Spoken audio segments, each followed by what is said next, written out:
How much effort did it take to get the systems running in the business? This is out of control. What year did you hit your first million?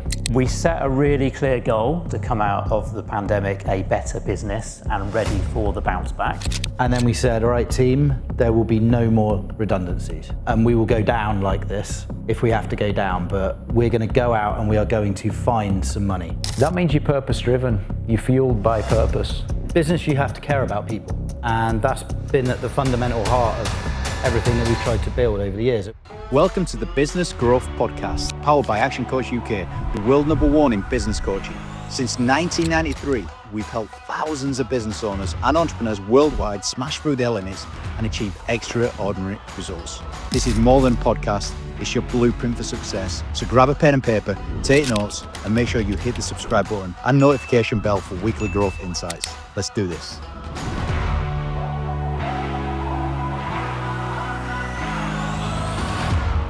ActionCOACH, the help you need to grow your business.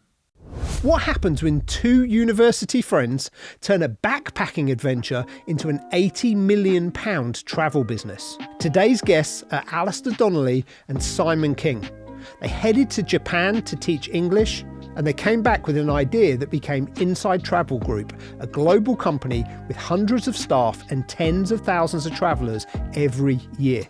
They didn't start with money or experience and learned the hard way what it takes to survive financial crashes, near collapse, and a pandemic that almost wiped them out. This episode, recorded live at Sky Studios, is a story of resilience, friendship, and purpose in business. Let's do this. This episode is sponsored by AdSmart from Sky, making TV advertising affordable, targeted, and effective for businesses of all sizes. AdSmart from Sky works with thousands of UK businesses, helping them use the power of TV advertising to accelerate their growth and build brand fame. People, partnership. And this is a story of tremendous success with massive challenges in the middle, and we can all learn and benefit from this. So put your hands together. We're going to go on first name basis. Simon and Alistair, come up here, sirs. Take a seat. Take a seat. Thank you, friends. There we go. There we go. This is easy for you guys. You guys are TV stars. You've been on TV documentary, eh? I was on TV in Japan a few weeks ago.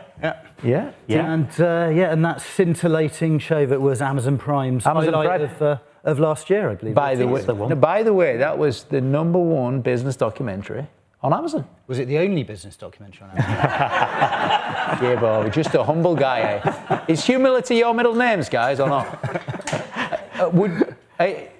In fact, describe Alistair in 3 words.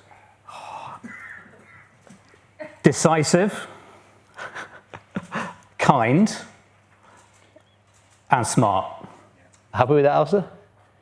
I'll take it. It could have been 3 very different words. Well, you get to go second now. Describe Simon in 3 words. Simon in 3 words. Consistent, thoughtful, and really, really sharp. It's pretty cool.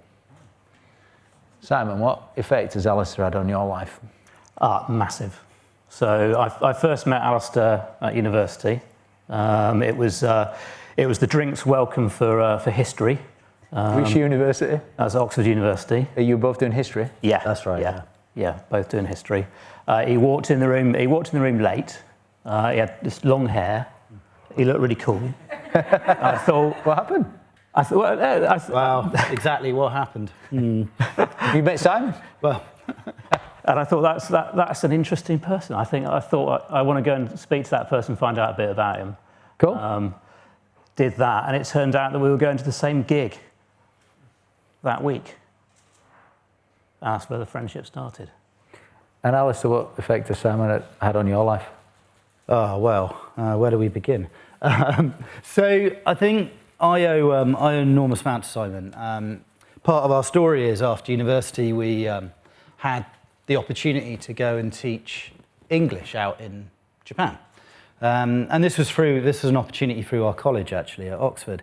And there were a couple of jobs, and I applied, and so did 5 other people, and I didn't get the job.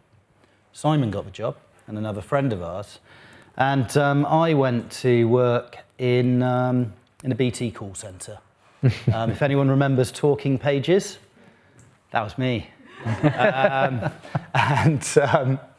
So I was there working in Talking Pages while Simon's enjoying his new life out in Japan when the guy went out with quit for love, was missing his girlfriend. So he quit his job, and so they needed someone at short notice. And Simon said, well, you know, I got a mate who could do this. He can't get a better job than BT Talking Pages, but I'm sure he'd be good at this.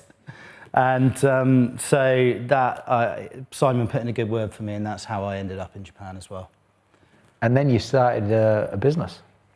So it was 3 years in Japan teaching English. Absolutely amazing experience. Managed to travel a fair bit. We were lucky that they gave us the holidays off, so we could go around travelling and experience the country. We came back the long way from Japan, so we travelled overland, flew into China, took the Trans-Siberian train across China into Russia. We did a small group tour in Russia called the Beetroot Bus. It was a bit of a chaotic tour, but it was really good fun. It included the driver running out of fuel because he was looking for a cheaper gas station. It included Alastair jumping in the Volga River. Yeah. It included karaoke. Naked. But anyway. It included a Russian sauna and spa with birch leaves being whacked on us. Kind of all these. Highly recommend it if you ever get the chance. Getting hit with birch leaves with boiling water. Fantastic. And it just got us thinking we would like to do something similar in Japan. And we had this most amazing tour leader. She called herself a tour buddy, which is a word that we used in the early years of the company as well. And yeah, we thought we could do that in Japan. What an amazing thing that is to share the places you love and the experiences you've had with as many people as possible. And that's what inspired us to set up initially as Inside Japan tours. So you met each other at university at 18, 19. And how old were you when you were out in Japan and going through this? So that would have been 21 to 24. Travelling back, set up, and we were 24. 24 when we set up, yeah. 24, you set up in business then together in the UK. That's right, yeah. Travel business. Yeah. And you know, we wanted to keep that connection with Japan. Really wanted to share that amazing experience. I mean, I'm sure like everyone in the room looks like you go on holiday sometimes. And you think, why do you go on holiday? Well, it's to experience new places. It's to get out of your everyday life. It's to have something new. And that was like totally inspiring. And it was like the idea of doing that for other people and getting paid for it was, you know, incredibly motivating. And I definitely didn't want to go back to BT. So that was a big motivator. And of course we had the FIFA World Cup coming up in 2002, and as big football fans, we thought, how do we get paid to go out and watch England play? Set up a travel business. Set up a travel business in the year 2000. It's now 2025. And just so that everybody's aware, you two guys have built this business. Currently, it's got a turnover of 80 million. That's right, yeah. You're on track in terms of your strategic plan for 170 million by when? 2029. 2029? Yeah. Do you believe you're on track for that? I mean, that's a long way away. We're on track for that, yeah. We've got a good growth plan. We've got a great business coach. Yes, you have. Yes, He'll hold us to account for that. Yeah, but I'm aware, between 2000 and 2025, where you are now, the business almost folded at one point as well. We're going to go there. So what was the first few years of business ownership like together? It was fun. It was good fun. We had to have a side job. We both worked in off license. I was living at Al's mum's house, so we set up in Alistair's sister's old bedroom. She'd moved out. Alistair's sister's old bedroom.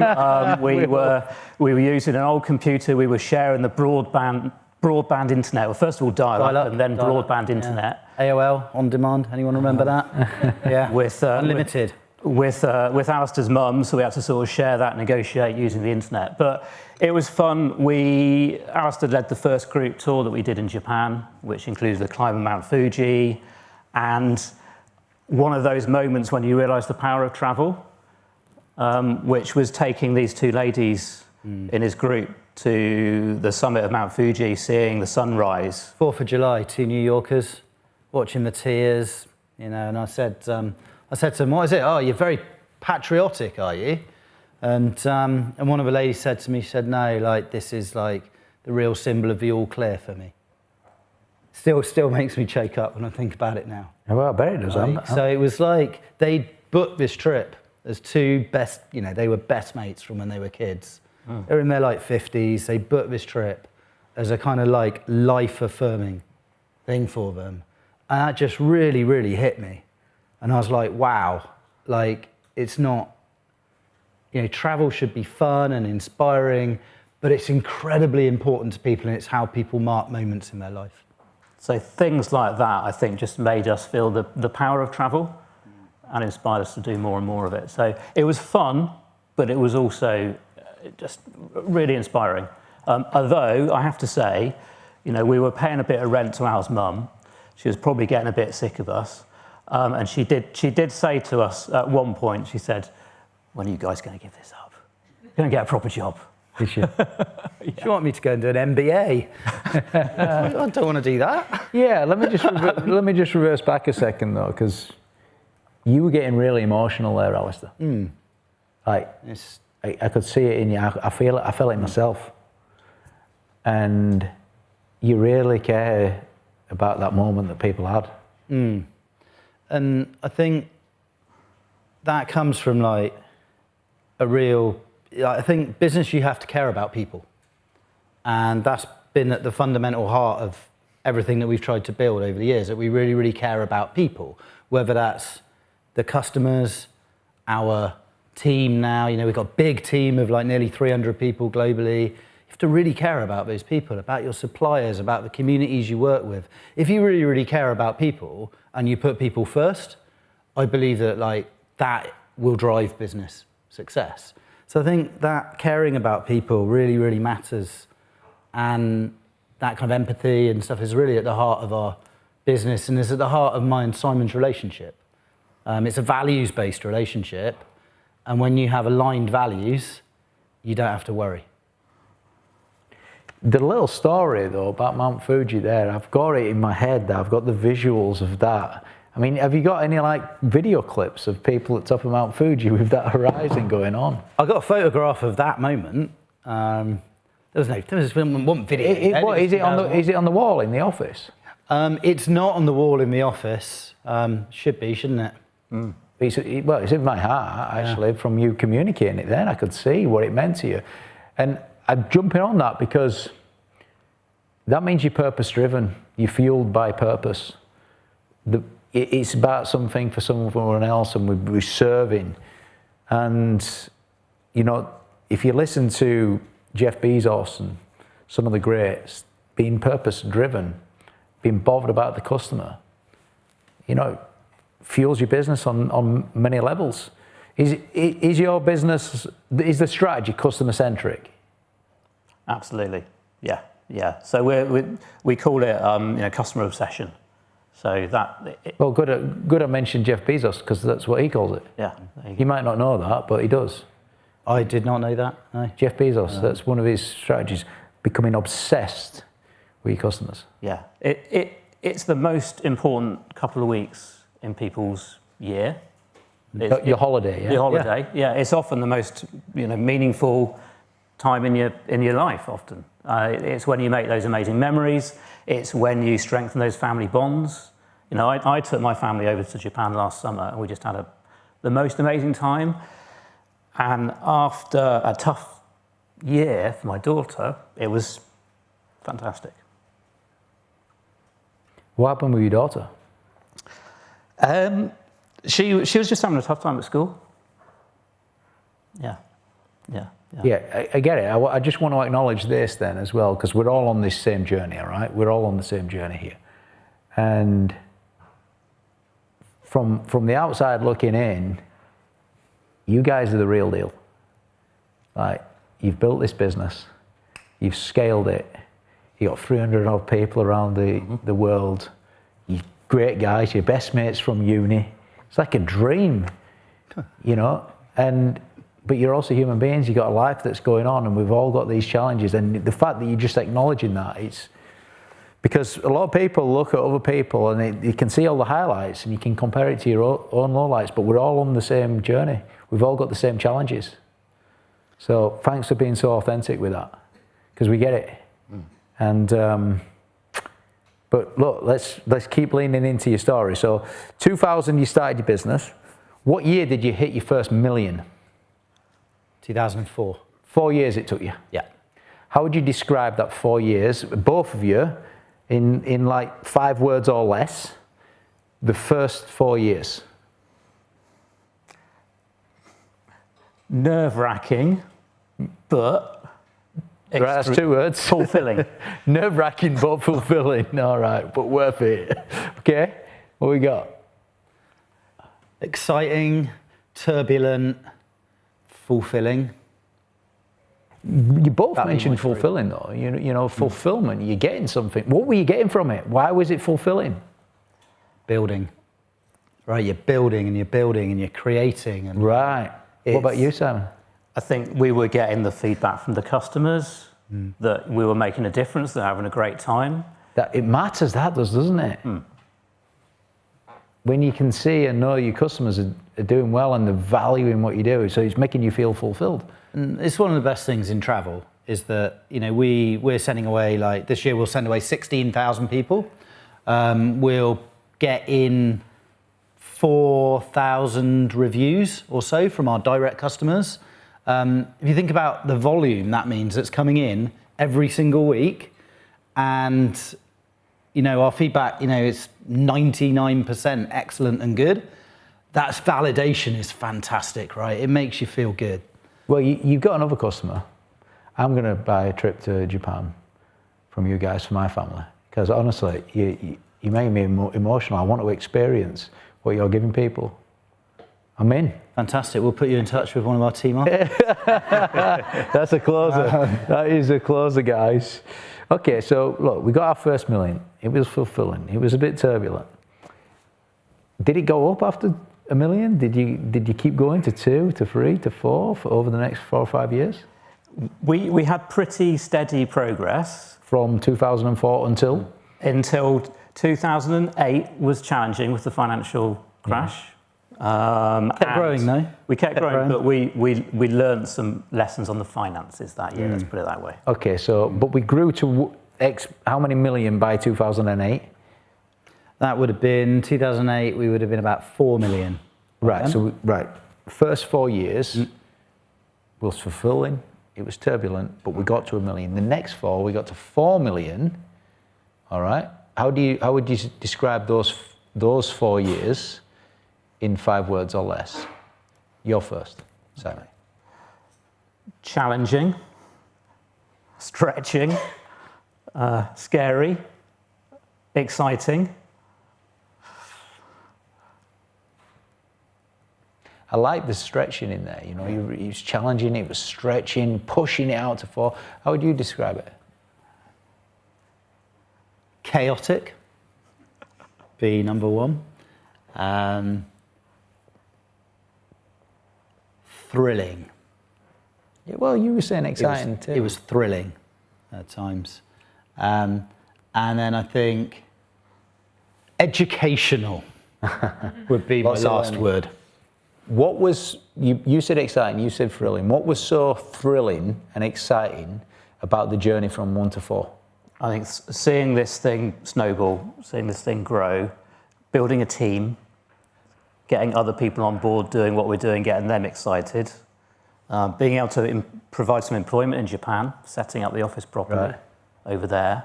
So just seeing this thing that we had created back. Were you starting to earn some decent money yourselves? No. All right, don't tell us about it. We'll go in there in a second. We were no longer working in the off license. But you're still renting from your mum. No, we'd managed to move out. She wouldn't put up with us for that long, bless her. But we weren't making all that much money then. But Right. we were just about getting by. It's a big lesson for everyone in business, by the way. You know, you got top line numbers, 4 million, yeah, but what's the bottom line? What are you taking home? It's what it's about, isn't it? Well, it's interesting when you're young, right? You know, if you're talking about, 2008, was I 32 years old, right? I wasn't married, I didn't have any kids, I didn't have any responsibilities, I didn't particularly want to buy a house. I wanted to build a business, right? I just wanted to build a business. I'm still not a materialistic person, and I can see now how that made, at times, my lack of sort of material desire made me a worse business person. And Because you didn't have reasons to do it. well, I think sometimes I make decisions about money that would be, you have to really value money. And I think sometimes I didn't value money. I was just building. I didn't really think about the bottom line. I didn't think about what money can really do and the importance of profit for really creating good in the world, I suppose. And I mean, I think we didn't really move away from that position until we started working with Gary in 2020. Wow. So, that's 20 years of business. We didn't really think about ourselves at all. Interesting, isn't it? You know what you said in the middle of all that, you said, when you start making profits, you can start doing more good in the world. That's really interesting. And of course, there's 12 years between 2008 and 2020 when you started working with Gary and when the profit changed. But I want to talk first of all about 2008 because financial crisis hit, recession hit. I'm a big believer that financial stress is one of the worst stresses that people get under. Were you feeling the stress then? I think we learned a very important lesson, and that is that you have to be on top of your finances. And How did you learn that lesson? This is a good story. It was in the pub, really. So in travel, foreign exchange, FX, is really, really critical. And so we were buying, by that time, millions of pounds of services in yen. And to be able to pay for those services, you have to book your yen forward, or you should do. Unfortunately, we hadn't done that particularly well, and we were having a chat in the pub, looking at the exchange rate. I remember it was a Friday afternoon. It was actually in the office because it was a Friday afternoon. We're let's looking at the exchange rate. Shall we book our spring hedging?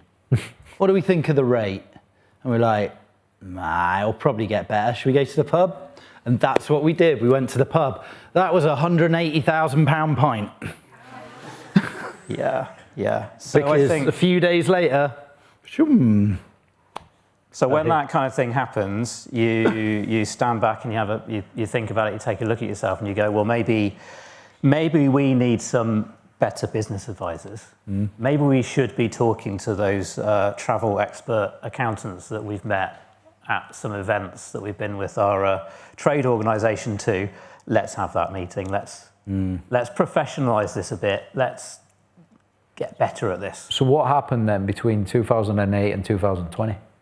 So we took on accountants who knew what they were doing in travel and generally, and we systemised the business. We brought in a proper booking system. Right. Previously we were doing everything on spreadsheets. I do want to talk about that systemising the business, please, because so many businesses never get their business run by systems. How much effort did it take to get the systems running the business?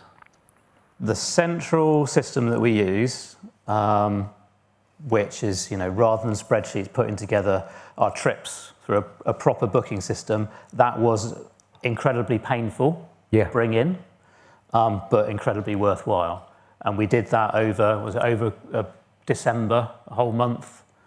Well, you can handle 1 month of pain, I mean, can't you? it was years of pain. Yeah. It was years of pain, but it's if you look at the growth that we're able to achieve off the back of that, going from, being a kind of £3.5 million business, it scaled with us, it's still with us. So it was worth that pain, but automation is hard. I don't know how many people in the room have a lot of automation in their business, but it is difficult. And especially in travel where, every single trip we sell is different. Like, we've never sold 2 trips that are the same, ever, out of the 38,000 trips that we've sold. So it is hard and it is painful and it is difficult. And I remember our technology provider who built the system that we'd introduced, Mo, I remember being on the phone to him in tears. And I remember him talking me down and going, it's gonna be okay. It will be all right. It's just hard. You kind of experienced a little bit more pain, didn't you, Alistair, than Simon? I might have taken the hit here. Yeah, Alistair led that one up. I mean, he did a fantastic job. Yeah, because in your recollection, it took a month. Oh, yes. Yeah. Alistair's like, fine. what are you talking about? I was in tears. That was one little aspect of it, where we sat across a kitchen table and read numbers at each other for a month. I do want to. I want to acknowledge and appreciate everybody listening. The pain that you've got to go through to systematize and to automate your business. It can take time. That's why most people give up and they never get the business to be run by the system. But what I'd say is that it never stops, right? So there's always an element of that pain. Your business gets better, but as your business scales, it needs different things. You need to take a different approach. And we just got back from a leadership week in Japan where we brought together our global leadership team for a week in Japan.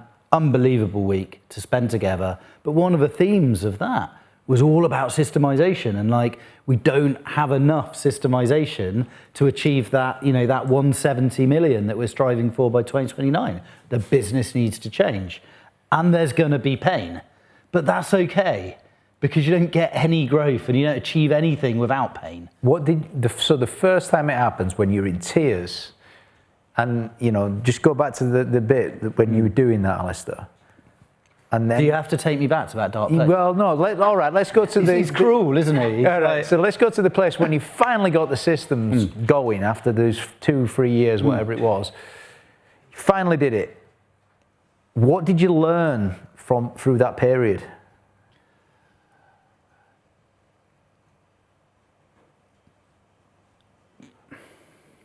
What did we learn? I'm really interested in what did you personally learn, and then we as the business.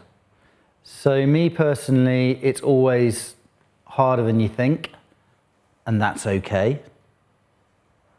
Just make peace with it. Don't rail against it. Just accept it.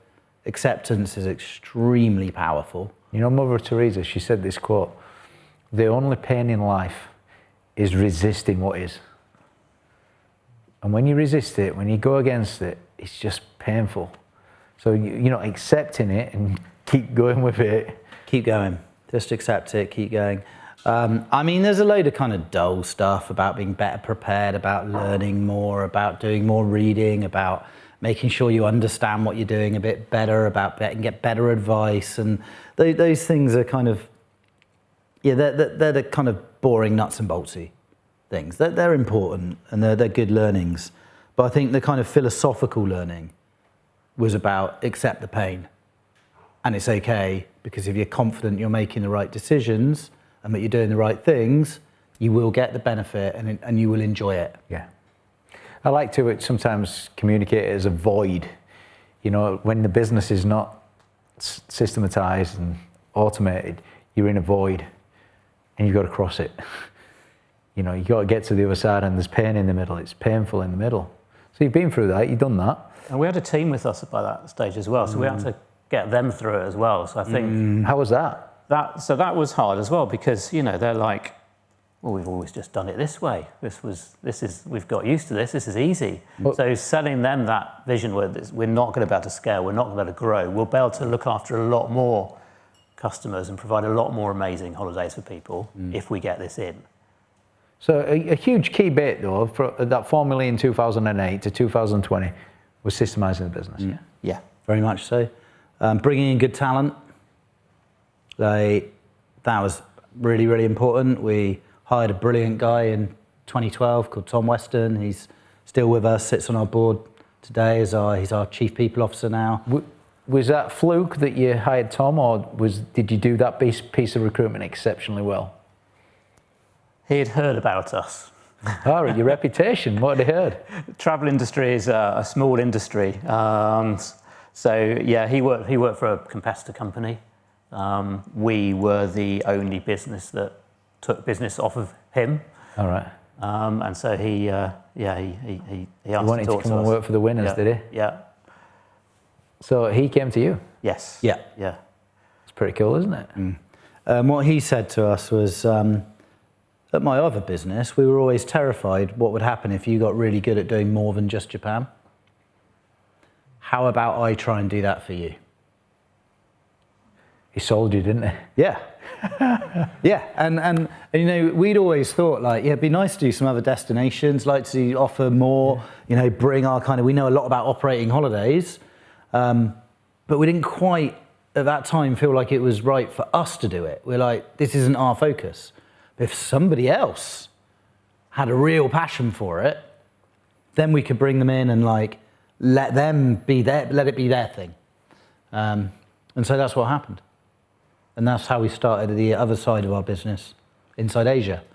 Now, all right, so you built by 2020, how much did you build the business to? What was the highest turnover up to 2020 you built to? So 2019 was the highest turnover. What was that? £50 million. Right, but what you did say earlier on, you weren't making much profit. Oh, we were making plenty of profit, just none of it was in our pockets. We made £3.5 million profit that year. I mean, that's not nothing, right? So, yes, we just didn't take anything out, ever. And then Gary. How do you meet Gary? The coach. The coach. Hello, coach. He was introduced to us by the company we're using for our IT support. All right. So a guy called... His reputation was exceeding himself too. It was. He just said, you need to meet Gary. You need to meet Gary. He's shown me these amazing things. He's helped me grow my business. I can understand he said that comment because I say it. You need to meet Gary. Yeah. You know.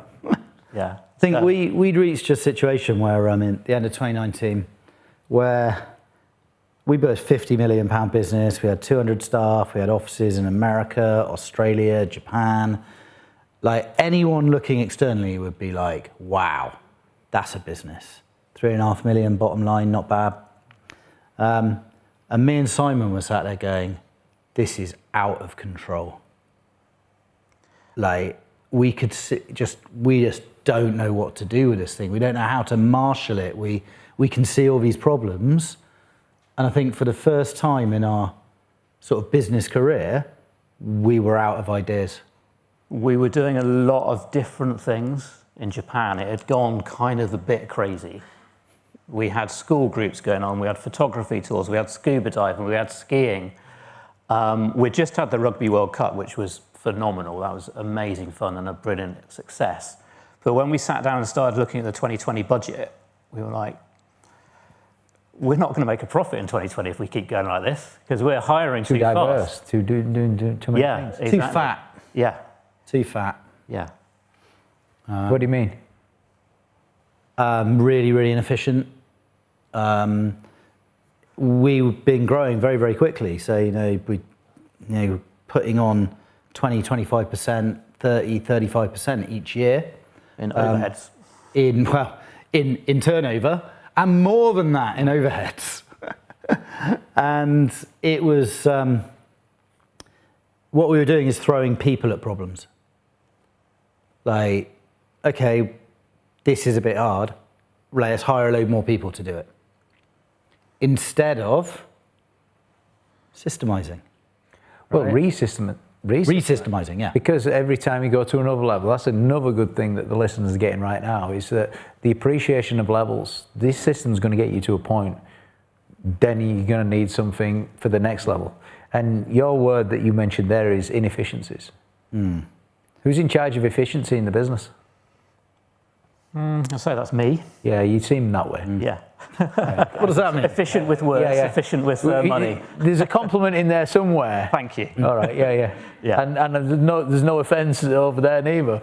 But all right, so you're in charge of the efficiencies. So when Gary came in, what changed?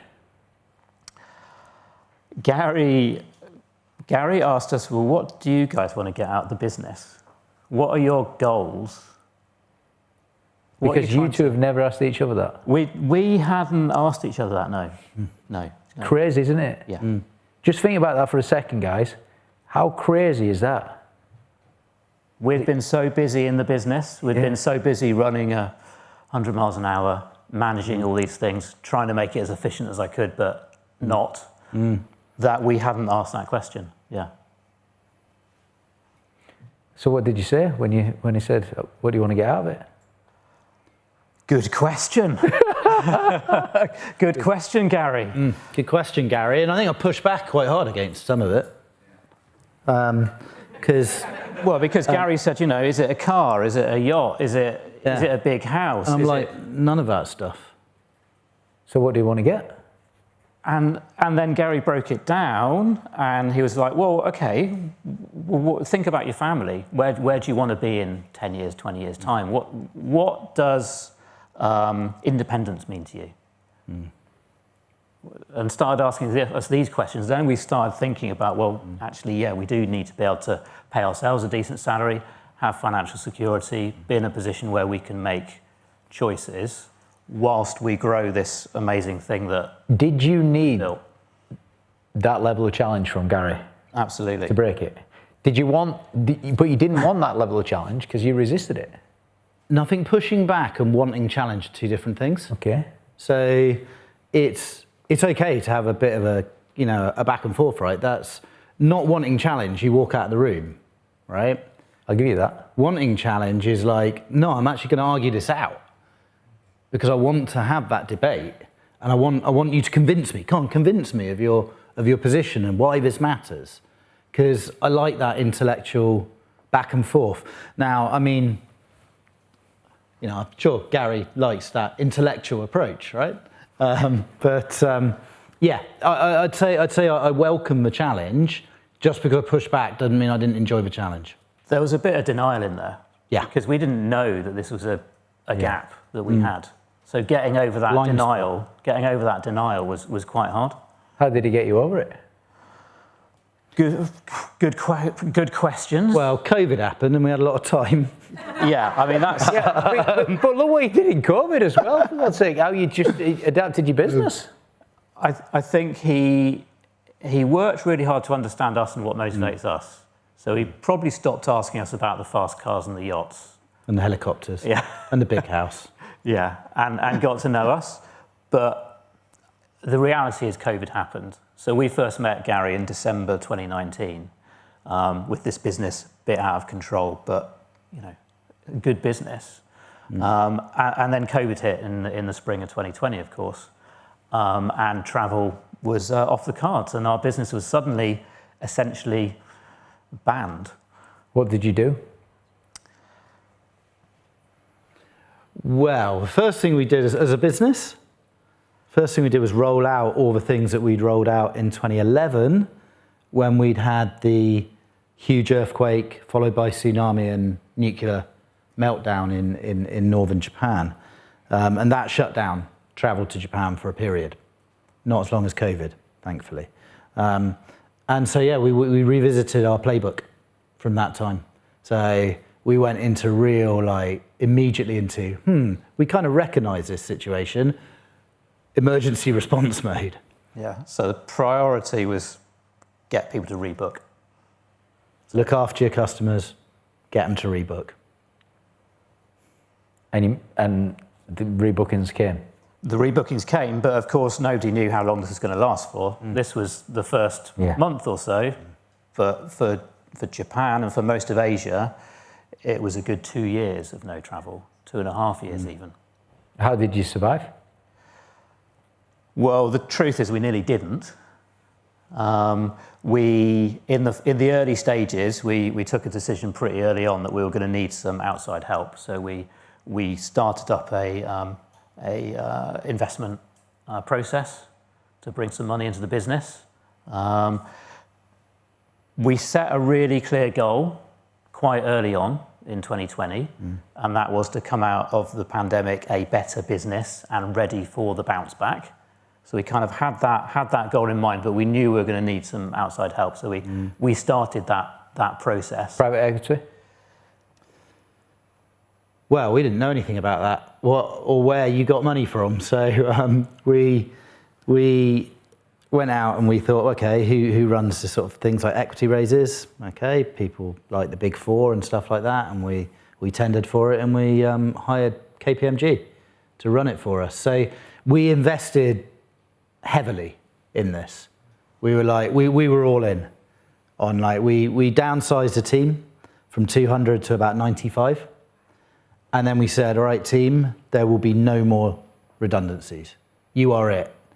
And we will go down like this if we have to go down, but we're going to go out and we are going to find some money.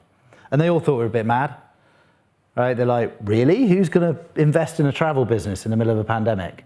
But we were very confident that we had a great business and that we could find good investors. So we had a really good partners helping us from KPMG, and they got us through that process. And the problem was, as the pandemic went on longer and longer, it got more and more difficult. But just go back a second though. I mean, what advice would you give to the listeners about the negotiation process of getting that partner on? If you had to say, actually, these are the three bits that was a standout why we got them on, it was for these three reasons. That's how we got the partner on. They got us and our motivation and why we're in business. So they got your vision and your why and your purpose. Yeah. So make sure you've got a why and a vision and a purpose. And that, again, we'll pull that back to, like, the influence of Gary on our business was, the first thing that, Gary did when we went to coaching, he goes, read this. It was a copy of Traction, and Gino Wickman. And so we read Traction and we went, this looks really good. Should we do this? Yeah, we'll do this. So we restructured our business entirely. And we went and we used the Vision Traction Organizer, and we created a new vision for our business.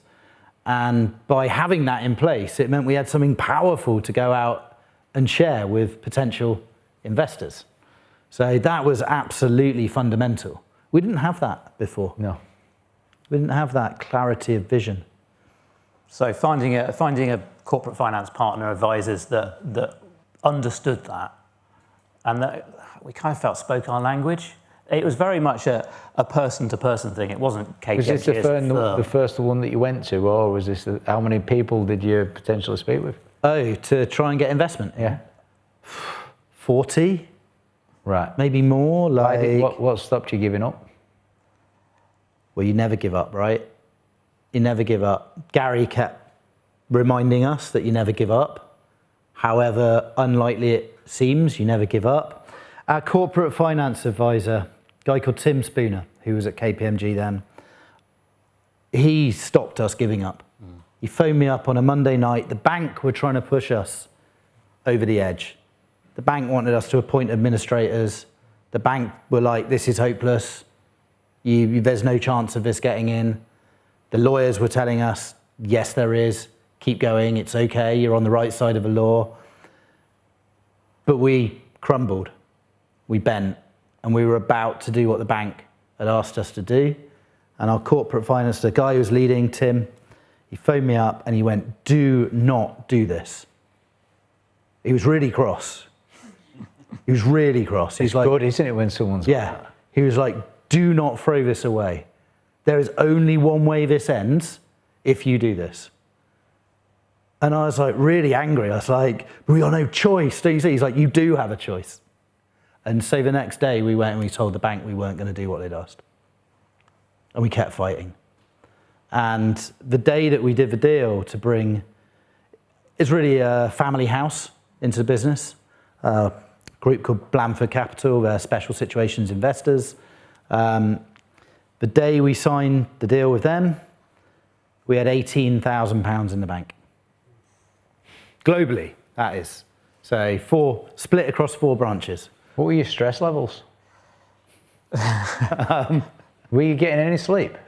Yeah. We were both getting sleep. I remember us meeting on a park bench. Sold the houses. Yeah. We met on a park bench. It was around that time that Alistair was saying when Tim got a bit angry with us and said, "Don't give up, don't give up, don't do what they want you to do, keep going." And we sat there and we shared a cider. You know, we're from Bristol. Yeah, you just one can between. Yeah, one can. Not enough money for 2. Yeah. Only £18,000, remember? Yeah. It was times were tight. Could have spent it all on cider. Maybe we should have. It's got a Thatcher's. And we shared a cider and we were just like, you know, we still think we can do this. But we've done our absolute best. We're doing everything we possibly can to do the right thing to get this over the line. If it doesn't get there, we'll deal with it. It's okay. But so it's again coming back to that kind of acceptance point. You got me now, you have. You got me at the vision of the 2 ladies on top of Mount Fuji. And now you got me with you 2 sat on a park bench with a can of cider each. Maybe did you have one each? We did have one. We did have one. We did have one. A can of cider each. Have you got a picture of you 2 on a park bench in your selfie of that. Don't mind, you can recreate that. We could. That is a defining moment, yeah? And I remember, you asked about stress levels, right? And a lot of people have asked me this. They're like, wasn't it unbearable? Like, how did you possibly cope? Were you sleeping? I mean, and my wife was heavily pregnant at the time as well with our first little boy. And I said, well, the thing is, I made peace with this a long time ago. If it has to go, it has to go. Don't hold on too tight. Like, life's bigger than your business or it really is. And you can always rebuild and you can always come back.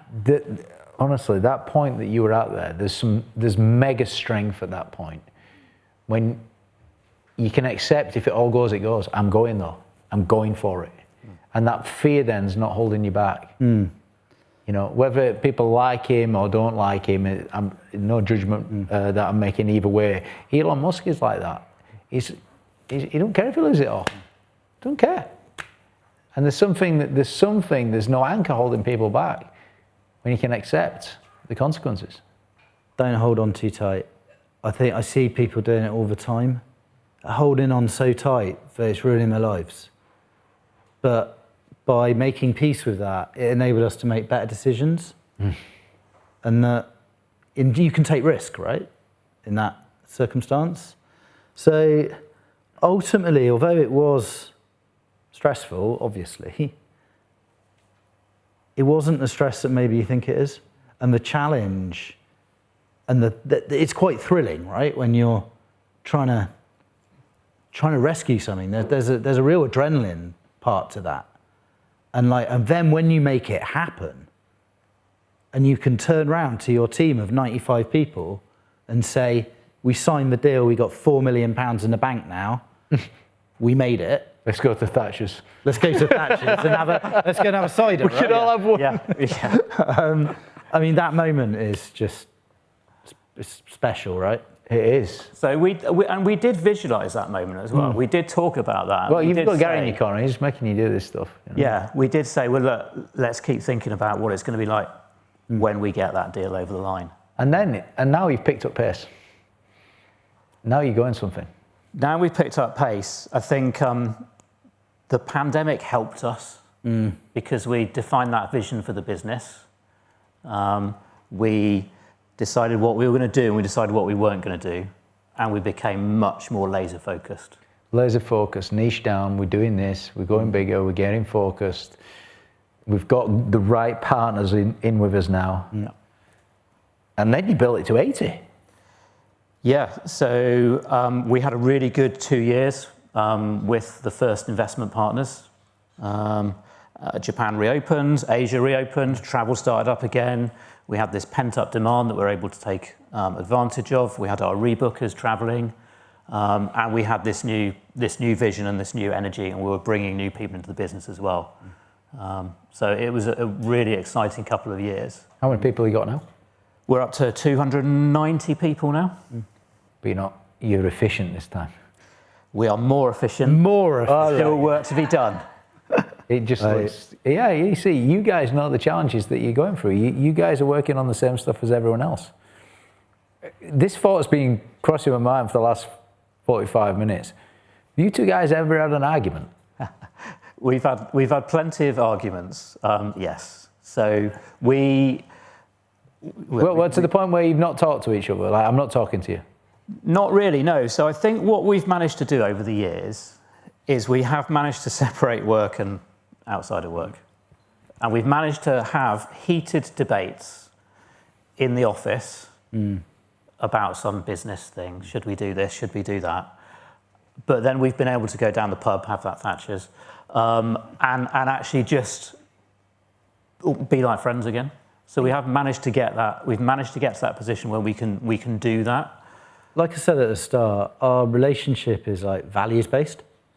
So when you have really strongly aligned values, it means the levels of trust are like very, very, very high.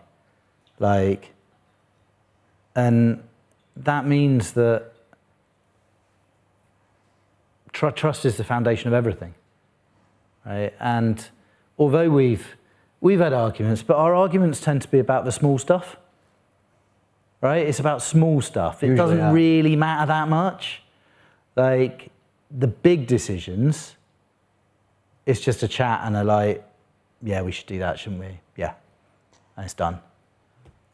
And profit-wise, are you at an all-time high right now? This year will be record-breaking profit for us, yeah. So, how are you feeling about that, guys? Feeling good. Have you got a purpose, a reason, jet ski to buy? Or? Feeling good. It's been a journey from us, from being our baby, the business that we owned 100%, to now we have investment partners in the business with us. So we have two really great partners with us, a private equity firm from the UK, and we have amazingly a Japanese sovereign government wealth fund. So we're partly owned by the Japanese taxpayer, which we find incredibly ironic. Does that help with tax as well? No. Alas, no. Oh no. Alas, no. But and then we're a third. We and management own the other third. So it's a really good position to be in, I think. Shared responsibility with the right people. Yeah, and bringing in expertise from outside, from lots of different areas. The right brains around the table, Gary included as well. Yeah.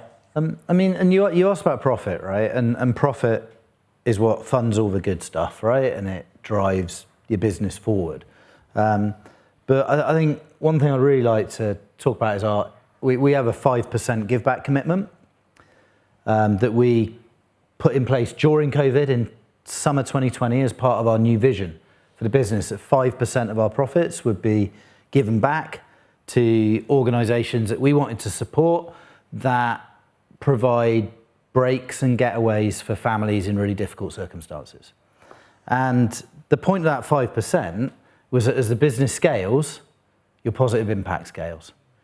And the team know that every single day when they come to work, they're not just making money for investors in private equity funds, they're making money for those people who are really, really in need of a holiday. So I think that for me is where the motivation on the profit comes from now. I don't get out of bed to make money for private equity firms, right? It doesn't excite me. I don't think that would excite anyone, right? But I know it's important because they've invested in us.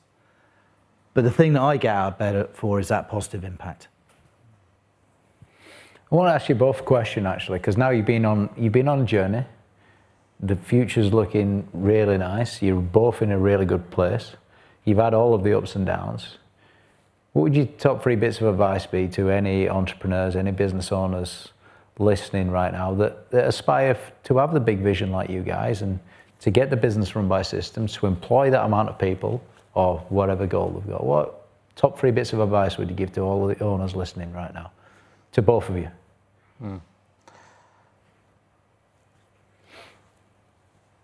I think finding that purpose Right. is incredibly important. So for me, it's going back to that moment on the top of Mount Fuji and the power that holidays have for people, and being able to do that more is what drives me. So having that purpose. I think surround yourself by great people, whether those are your team or your advisors, is critical, and we've got a fantastic team now around the world. I think be optimistic. Don't be foolhardy, but be optimistic, because that optimism is contagious for your team as well. And I think Optimism, people, purpose. and purpose. Yeah. Alistair? So my top 3 pieces of advice.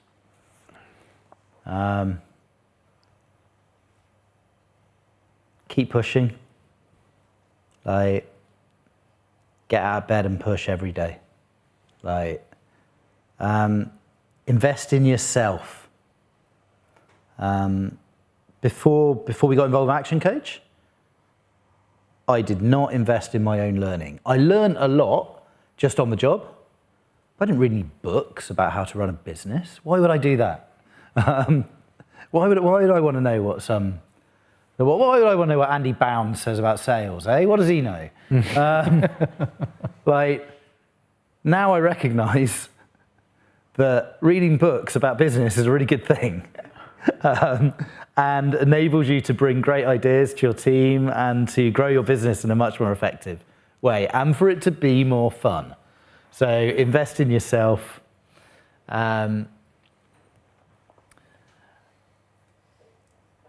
And linked to what Simon said about surround yourself with good people, bring great people into your team, is like, let other people free.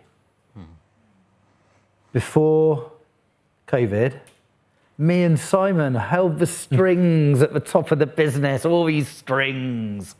Like, that's why it was chaos, right? Because you can't have 2 people holding the strings of a £50 million organisation and trying to like make sure that everything runs properly, and then loads of not empowered people in the middle who kind of are waiting for you to tell them what to do. Nuts, right? It just doesn't work. It's a really, really bad way to run a business. So you got to let people be free. Let people be the best they can be. Get those layers of like of management, but accountability in place, and trust people. That, I think, would be my big. That was another beautiful visual that you just gave us then. That we were holding all of the strings, and that's why it was chaotic. Let them free, so no more puppet masters up here. Yeah. Really interesting visual. I've got one more question for you guys, and I'm going to ask that after. If there's any questions from the audience, just put your hand up if you got any questions. We've got 2 questions over here. These will be only 2 questions. Then I've got 1 question to wrap this up. Hi, well, hey, thanks for taking us through that business journey. Wow, we must have more board meetings on benches. What I wanted to ask was just how you sort of manage bringing on new shareholders. Having been totally in control, the 2 of you, suddenly you've got others around the table looking after their investments. How did you find that part of the change, and how did you manage bringing those people on board? So that's a great question. Thank you.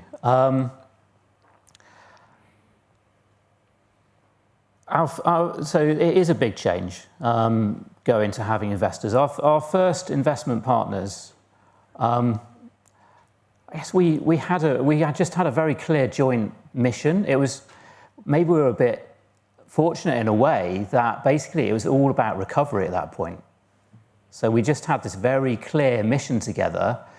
We need to build back this business. We had to reduce it down. We didn't have anybody traveling. We had to build back this business. So we had a very clear plan that we were working on together. And that certainly made it a lot easier. I think I am quite happy to say, or open to say, I have a bit of a problem with authority. Right from when I was at school, I was always kicking back. So I find it difficult if somebody starts telling me what to do. Like the bank during COVID. One of the hardest, that was the hardest thing, was having the bank try and tell me what to do.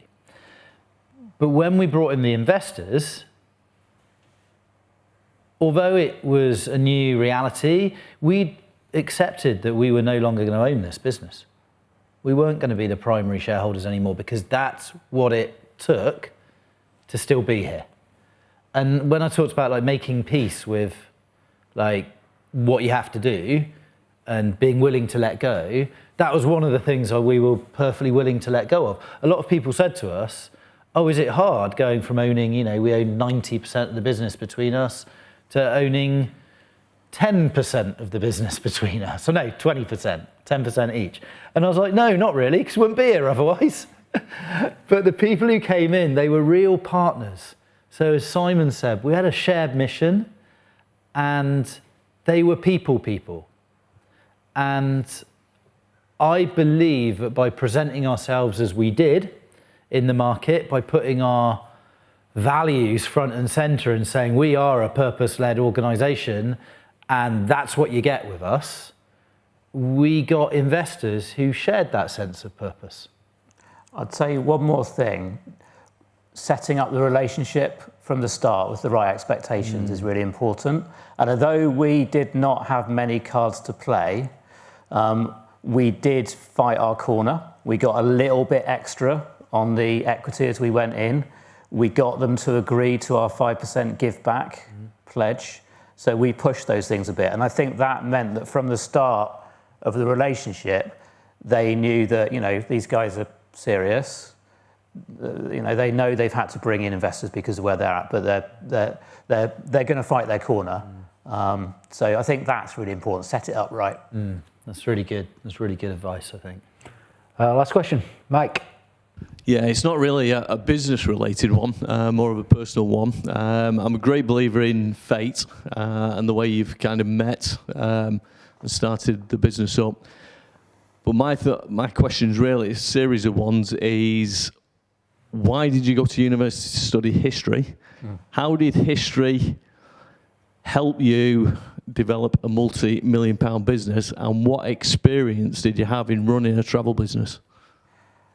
I loved history at school. I had the best history teachers. They were just incredibly good fun and brought the subject to life. And so for me, it was a really, really easy choice to study history at university.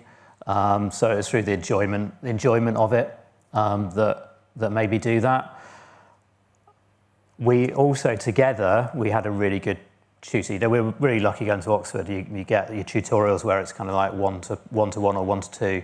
We had a really, really good tutor, Dr. Archer. Give a big shout out to him, who pushed us, but kind of gave us confidence as well, and was So I think it was a really positive experience. So it was a really good way of starting our sort of friendship and then our business relationship. Yeah, and we've got, you know, there's sort of like our personal histories are not dissimilar. We were both, you know, from single parent families, like we're 2 state school kids at Oxford, quite an unusual thing.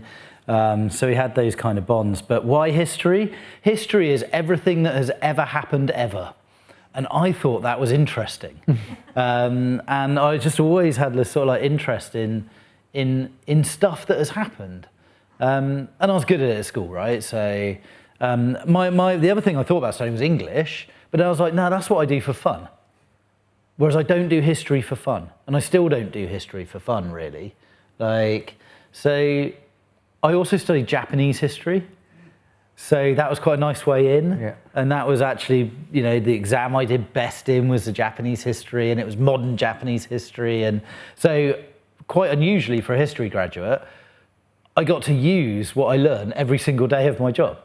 So that was a really, really good way in, I think. And if you've got that, history teaches you to problem solve and to look at all sorts of like sources of information and not be afraid of volumes of information and then having to parse that and come up with like argument and to really argue, you know, a case for something and a way that something should be.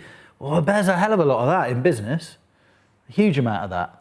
So I think that was one of the good things with history. What was the other question? And what experience do you have in the travel industry? Oh, none at all. We'd travelled a bit. We'd experienced the backpacker tour that we did in Russia. That was it. Yeah, none. And in some ways that was an advantage, right? Think about what was the world like in 2000. Only about a third of travel businesses even had a website. Google was only 2 years old. We were, you know, just by doing these simple things and embracing the future, because you're 24 years old, so why would you look backwards, enabled us to get ahead. And I do think that in business a lot is about luck and timing. You know, you have to do the best with the cards that you've got, but luck and timing does play a huge role. Last question from me is, hands down, my favourite couple of points has been your emotional point at the start there, Alistair, where you've got this picture of these two ladies on Mount Fuji, but that driven by purpose and being connected with what you're doing and the impact that it's having, got a place in my heart. And then what you said about two mates from uni going on that park bench, defining moment, can of cider. Yeah, I love you guys. They've been my favourite parts of this. I feel connected and real cheerleading your business moving on. I want you to be incredibly successful, guys. What's been your favourite parts? Ooh. There's been so many good parts. One of the things I'm proudest of is our Rugby World Cup 2019 programme that we put on. 2,500 rugby fans, biggest unofficial rugby tour programme ever. Amazing events with ex-rugby pros. Completely out of our normal ballpark, but an incredible success story and something that the team absolutely loved with us. It's super cool when you're at an event in the middle of Tokyo in a beautiful Japanese building and there's like 150 of your customers there and Gavin Hastings is up on the stage like doing a talk and like telling cracking jokes with people and you're like, yeah, we did this. That was an amazing moment. My favourite moment,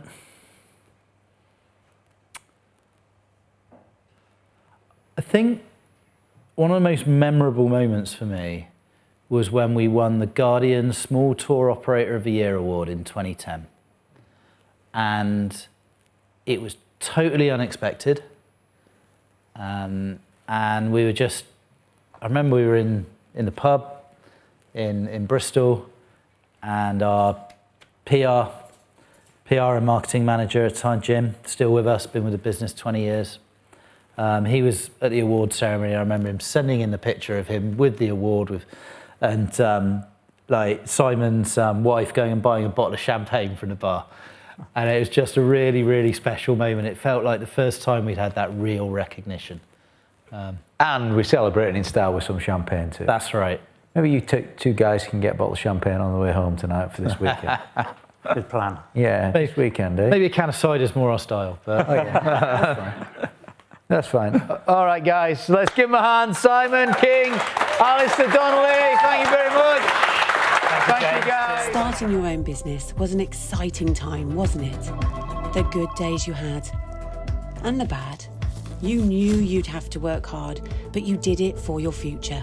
Lately, though, you're missing out on the important things in life. Time seems to be slipping by. So make the change. Claim back your work-life balance and grow your business today. Visit actioncoach.co.uk